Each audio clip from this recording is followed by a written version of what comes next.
পুরানে post office একটা মেয়ের ভালো হইতো আমার ছেলে তুষার দেব। তো ভালো হইতো হ্যাঁ ও বাবু মেয়ের ভালো হয় হ্যাঁ ইয়ে তো। তো মেয়েটা কীটা করছে ধারে কেমন জানি কবর দিয়ে নেওয়া হয়েছে কর্ণের জমন নেওয়ার পথে তার বাড়ির লোকে তার জেঠু মেয়ের জেঠু আরও জানি কেটা একজন না দুজন জানি আছে সঙ্গে হ্যাঁ তারে বুকে পিঠে লাভ এরপরে স্পট সারা চুলের স্পট লাইনে আছে হ্যাঁ। তো সে বাড়িতে আইসে আইসে কইছে বাবু আমার লোক চলো আমি কইছে কই আমার বুকে ভীষণ যন্ত্রণা হইতেছে হ্যাঁ চলো আমি বলছি না এখন না তুমি সুস্থ হলো হ্যাঁ আচ্ছা ঠিক আছে। হ্যাঁ এমন সময় গেছে বাইরে গিয়েছিল ওই রেড কিলার পয়জন লইছে অল্প খাইছে।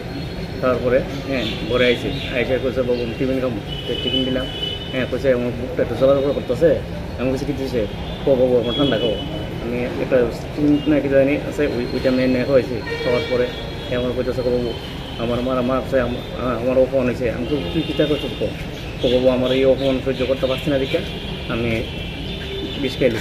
আপনার ছেলের কি নাম? তুষার দেব। বয়স কত? 15। কোন ক্লাসে পড়তো সে? 9। কোন স্কুলে? বাচ্চাবাড়িতে স্কুল। মেয়েটার বয়স কত? 14-15। একসাথে পড়াশোনা করতো একই স্কুলে? না। তো এই মেয়েটার সাথে তার সম্পর্ক কতদিন?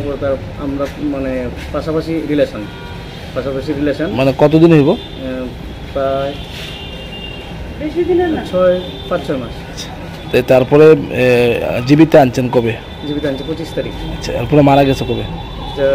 তো মানে আজকে কত তারিখ? আজকে 2 তারিখ। আজকে মারা গেছে 2 তারিখ 12:40। বাড়ি কোনখানে আপনাদের? আমাদের মেন বাড়ি লোক হয় এখানে কোনখানে থাকে? এখানে ইন্দ্রনগর কলোনি। আর মেয়েটার বাড়ি? মেয়েটার বাড়ি এমনি থাকতো ইন্দ্রনগর কলোনি। তারপর তার মামির বাড়ি না তার জানি না। আর সে এমনি হচ্ছে কর্ণের জমনি। কি মনে হয় আপনার মেয়ে যে ছেলে যে মানে আত্মহত্যা করছে কি কারণে করছে মনে করে? তো মানে এটা অপমান সহ্য হয়েছে না আর কি। মানে মেয়েটার কারণে কি? মেয়েটার কারণে এটার কারণ বিষয়। আর মেয়েটার যেটুয়ে মানে ফুল প্রচারিত। আপনার নাম? আমার নাম তাপস দেব।